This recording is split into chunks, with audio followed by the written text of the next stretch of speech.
Podcast.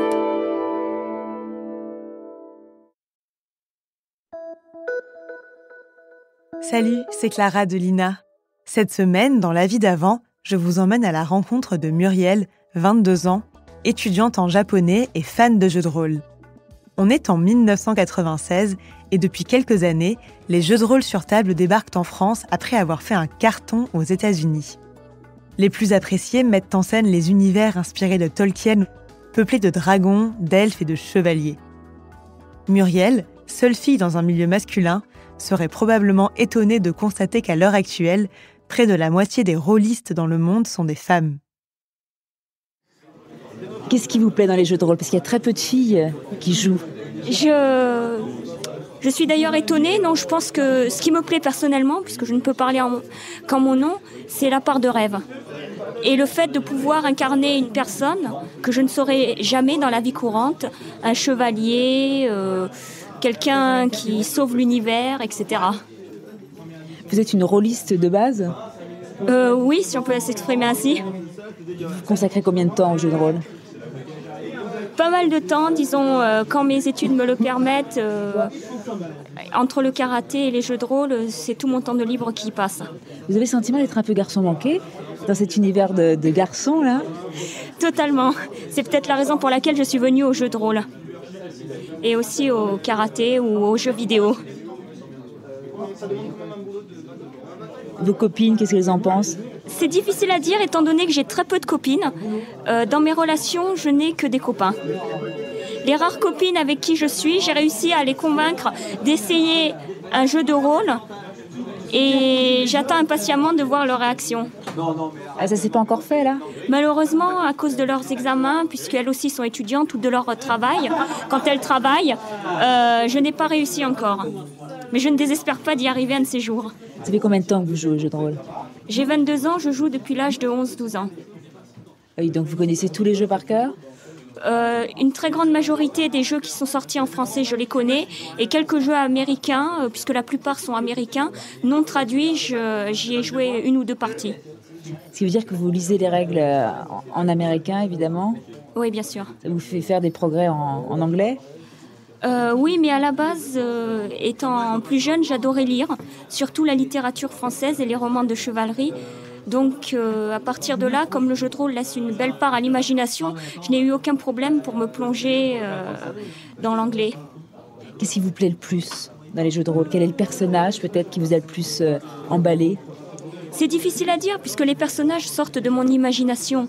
Donc, si je vous donnais un nom, il serait inconnu du grand public. Mais disons que le type de personnage qui me plaît le plus, c'est le pro-chevalier, que j'incarne d'ailleurs très souvent dans les jeux de rôle.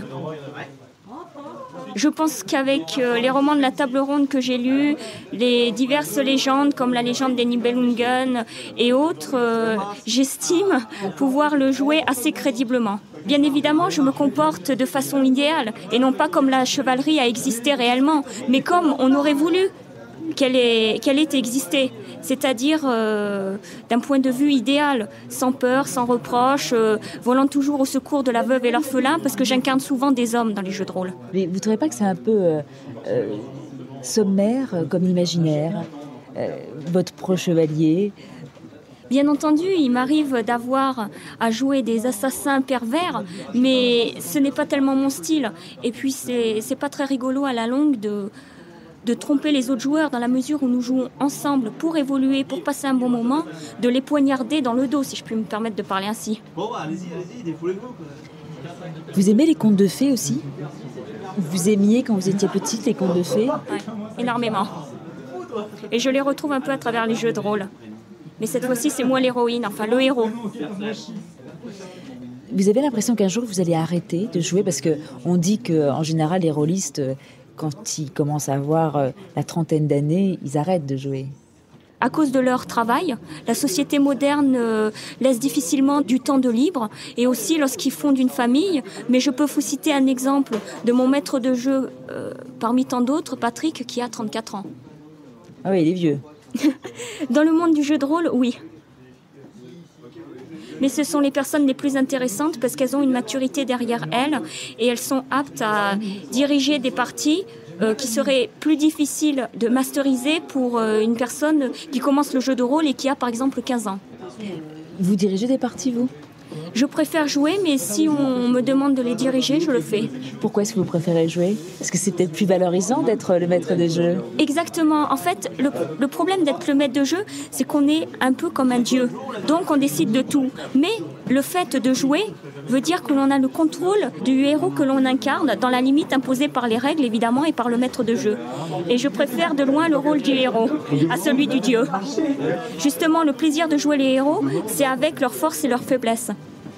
Si on avait tout le monde à ses pieds, ce ne serait pas intéressant, du moins de mon point de vue. Vous êtes très tactique, logique. Je pense, et c'est peut-être la qualité des rares femmes que l'on trouve dans les jeux de rôle. Je ne dis pas que les hommes ne sont pas tactiques et logiques, hein, attention. Sinon, je vais avoir tout la jante masculine sur le dos. Et ça veut dire beaucoup de rôlistes sur le dos, là. Hein. Oui, mais de toute façon, une majorité ne pense qu'à taper dessus.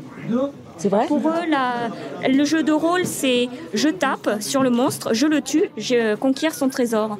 Pour moi, le jeu de rôle, c'est j'ai une difficulté, j'essaye de la résoudre. Évidemment, il faut toujours un peu de combat et un peu d'action, mais ce qui prime pour moi, c'est beaucoup plus la façon dont on résout la difficulté que la fin.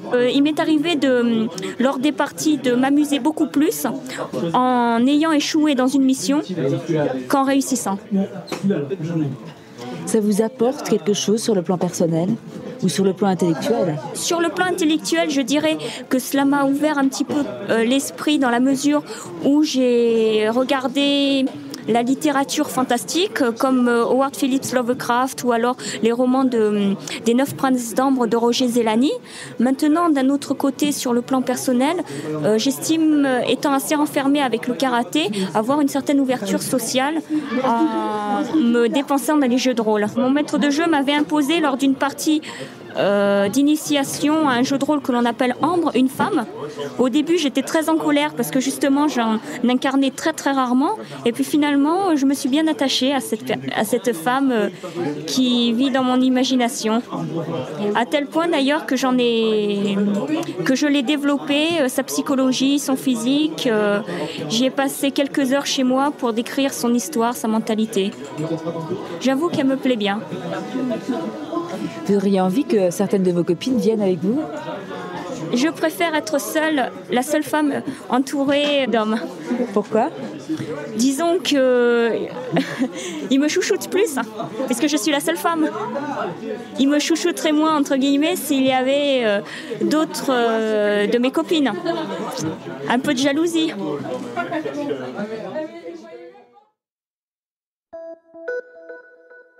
Voilà, c'est la fin de cet épisode de La vie d'avant, produit par Lina. N'hésitez pas à nous mettre 5 étoiles s'il vous a plu, et abonnez-vous pour ne louper aucun épisode sur votre plateforme d'écoute préférée. On se retrouve la semaine prochaine pour un nouvel épisode de La vie d'avant.